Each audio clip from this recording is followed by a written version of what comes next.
A ver cómo hago para que TikTok no me tire este vídeo, porque vamos a poner todas las cartas sobre la mesa desde el principio. Sí, tengo un invitado, se llama Watson, y sí, estoy afónica. Y ahora ya podemos obviar lo evidente y centrarnos en el vídeo de hoy, que os aseguro que es interesantísimo. Si crees que Christian Grey es demasiado, te recomiendo fervientemente que scrollees hacia arriba. Este vídeo no es para ti. Pero por el contrario, si SM de Rihanna es una de tus canciones favoritas y te encantan las vidas apasionantes, quédate porque hoy vamos a conocer al hombre que puso la S en vez de SM, más o menos. Vamos a empezar por el principio. Si te vas al diccionario de la RAE, en la S encontrarás la palabra sadismo, que en realidad es la segunda acepción de la S en vez de SM. Y según la RAE, sadismo es literalmente lo siguiente. Voy a leerlo para que veáis que no me invento nada: la perversión sexual de quien provoca su propia excitación cometiendo actos de crueldad en otra persona. ¿Y a que no adivináis de dónde viene la palabrita?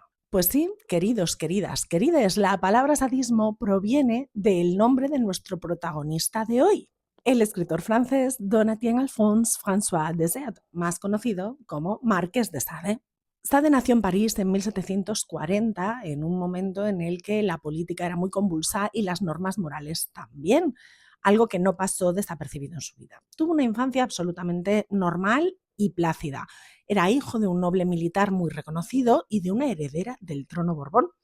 Sí, Sade está emparentado con nuestros reyes. Esto ya cada uno que lo gestione como le venga bien. Yo aquí ya era un buen estudiante, vamos, una joya. Y a los 16 años entró en el servicio militar y demostró que además tenía muy buenas dotes bélicas. Y al mismo tiempo se ganó fama de libertino y de bastante depravado en los burdeles que frecuentaba la tropa en aquel momento. Con 23 años y al regresar del servicio militar, sus padres le casaron por la fuerza con una noble heredera a la que él no amaba. Pero en aquel momento las cosas eran así que era un matrimonio bastante normal. Todo parecía absolutamente normal, la joven pareja se va de luna de miel, pero a la vuelta comienza la leyenda.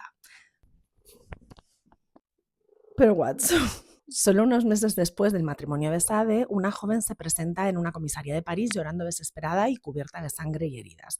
Asegura que le han dado una enorme paliza, tiene heridas por todo el cuerpo, la han azotado, cortado con cuchillos y ella asegura que han vertido cera caliente sobre las heridas. Cuando la policía le pregunta quién ha cometido semejante atrocidad, ella responde: el marqués de Sade. Y Sade entra así por primera vez en prisión. Sí, por primera vez. Estuvo en la cárcel la mayor parte de su vida adulta, muchas veces justamente, otras no tanto. Solo 5 años después, en 1768, una mujer vuelve a aparecer en una comisaría llena de heridas, asegurando que el marqués de Sade la ha engañado, que se ha ido con él pensando, bueno, pues que iban a tener sexo y que lo que pasó es que él la azotó y la vejó contra su voluntad. Y de nuevo el marqués de Sade entra en prisión. 11 meses más de cárcel. Sale de la cárcel, retoma más o menos su vida, pero en 1772 el marqués de Sade es acusado de intento de asesinato. Organizó una orgía con varias mujeres y les dio de beber disuelto una cosa que se llamaba mosca española, que tenía fama de ser afrodisíaco. La cosa es que después de un día de orgía, dos de esas mujeres empezaron a encontrarse mal. Se recuperaron, pero le denunciaron y el juzgado consideró que aquello había sido un intento de asesinato, así que le condenan a muerte. Y claro, si te condenan a muerte, pues igual lo suyo es intentar pirarte. Y eso hizo. Sade huyó a Italia con su cuñada, con la que al parecer tenía una affair, pero su suegra, que le tenía bastante tiña, oye chica, pues yo qué sé, cosas de la vida, y que era una mujer muy influyente, consiguió que se decretase la busca y captura también en Italia. Así que Sade huye de nuevo y consigue marcharse a España. Consiguen darle caza en 1777 y le encierran en la fortaleza de Vincennes. Allí estará hasta 1784, donde es trasladado a la cárcel más famosa de Francia, la Bastilla. Aquí empieza la leyenda literaria de Sade, porque en todos estos años en los que estuvo encerrado, el marqués de Sade demostró que realmente tenía un gran talento literario. Su literatura se centró principalmente en temas eróticos o pornográficos, pero no solo. Sus libros tienen un trasfondo político, un trasfondo social súper importante y son auténticos tratados psicológicos. A día de hoy todavía se estudian textos como Justine, La filosofía del tocador o Los infortunios de la virtud, entre otros, no solo en las facultades de literatura, también en las de política, en las de filosofía, en las de sociología. Pero volvamos a su vida. Lo habíamos dejado en la Bastilla en 1784 y entonces en 1789 estalla la Revolución Francesa. ¿Y cuál es uno de los epicentros de la Revolución Francesa? Efectivamente, amigos, la Bastilla, una cárcel que estaba prácticamente dedicada solo a nobles y que en el momento en el que fue tomada ya no tenía casi ningún preso en ella, por no decir ninguno, porque el día antes los guardias los habían ido reubicando. ¿Y qué pasó con el marqués de Sade? Pues que efectivamente un día antes de la toma de la Bastilla, los guardias le reubicaron. ¿Y dónde lo hicieron? En un sanatorio mental, en el manicomio de Charenton. En ese traslado entre la Bastilla y Charenton se perdieron 15 volúmenes que estaban ya listos para ser enviados a su editor y a principios del siglo XX, unos cuantos años después, apareció un manuscrito llamado Los 120 días de Sodoma que todo el mundo atribuye al marqués de Sade y que se considera uno de esos manuscritos perdidos en el traslado entre la Bastilla y el manicomio de Charenton. El 1 de abril de 1790, Sade consigue por fin la ansiada libertad, pero para entonces ya tenía más de 50 años y no se encontraba nada bien de salud. Tenía enfermedades pulmonares graves, un sobrepeso enorme que le impedía prácticamente caminar, tenía artritis en los dedos y la verdad es que su ánimo no estaba en el mejor momento. Pero ni esto le impidió seguir siendo icónico.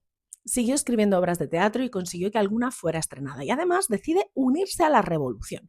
Y lo hace por todo lo alto. Y sí, he dicho que era un noble, pero es que la Revolución Francesa fue un poco especial. Seguramente esto ya lo habéis estudiado en el colegio, en el instituto. Una segunda parte un poco curiosa, bueno, esto no forma parte de este vídeo. La cosa es que Sade medra bastante en esta segunda parte de la Revolución Francesa y consigue convertirse en una especie de cabecilla político-ideológico. Ya os digo que sus ideas revolucionarias son muy importantes y están en sus libros. ¿Qué pasa? Que este hombre la política acaba asqueándole. Decide que no le gusta cómo se está gestionando esa revolución y dimite de sus cargos. Esto, en lo que se conoce como la era del terror, pues no estaba muy bien visto. Así que en diciembre de 1793 vuelve a ser encarcelado. Acaba en la prisión de Madelonets. Y ojo a esto, como en aquella época, que era la era del terror, las prisiones estaban a tope y no cabía nadie más, no había sitio para Sade y le tuvieron en las letrinas. Meses, en las letrinas. Pasó por 3 cárceles diferentes en un periodo de meses hasta que llegó a Picpus, una cárcel en las afueras de París en la que estuvo bastante tiempo y que él consideraba un paraíso comparada con las anteriores. A finales de 1794, Sade consigue por fin de nuevo la libertad. En aquel momento tenía una amante, una actriz de la época, Constance, regresa con ella y con el hijo de ella, que no era hijo de él, e intenta vivir de nuevo de la literatura y el teatro, que eran su pasión y lo que siempre había sido su sustento. Pero él arrastraba ya una fama muy complicada y le era muy complicado estrenar las obras o incluso publicar los libros. Constance llega a tener que vender todo su vestuario para sobrevivir y el marqués de Sade acaba mendigando. Y aunque sigue publicando, empieza a recibir un montón de críticas terribles sobre sus novelas. De hecho, en esta época se publica Justine, que en realidad es uno de sus primeros libros. Lo hace bajo cuerda, en seudónimo y de forma completamente ilegal, distribuido fuera de las redes habituales. Aún así, nadie duda de la autoría de Justine y todo el mundo considera que es del marqués de Sade. Así que en marzo de 1801 es detenido de nuevo por ser el infame autor de la novela Justine, porque es un cargo como cualquier otro que quieres que te diga, yo qué sé, y lo trasladan a la prisión de Saint-Pelage. De Saint-Pelage lo llevan a una especie de cárcel manicomio, una especie de punto intermedio un poco raro, pero su mujer, que para entonces estaba en un convento encerrada, y sus hijos, que tenían bastante poder, ya digo que su familia política era gente de mucha pasta, pues interceden y consiguen que se le traslade al manicomio de Charenton, en el que ya había estado antes, y que era, bueno, pues un sitio más digno dentro de la indignidad que tenían aquellas reclusiones en aquel momento. Para que le admitieran, se le diagnosticó con una cosa que se llamó demencia libertina. A mí esto me parece una fantasía. Estuvo más de 10 años en el manicomio de Charenton, hasta que en 1814 falleció. Estaba ya prácticamente demente después de tanto encierro y su salud estaba extremadamente mermada.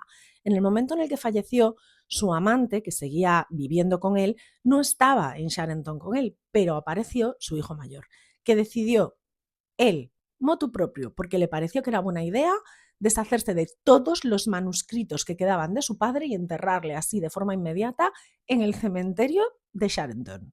Su figura fue política y literariamente denostada durante muchísimo tiempo, hasta que ya en el siglo XIX, autores de la talla de Flaubert o Baudelaire, y ya en el XX, mujeres como Simone de Beauvoir, retomaron sus textos y escribieron ensayos sobre él, rescatando no solo esa parte erótica tan interesante, sino sobre todo el pensamiento sociopolítico único.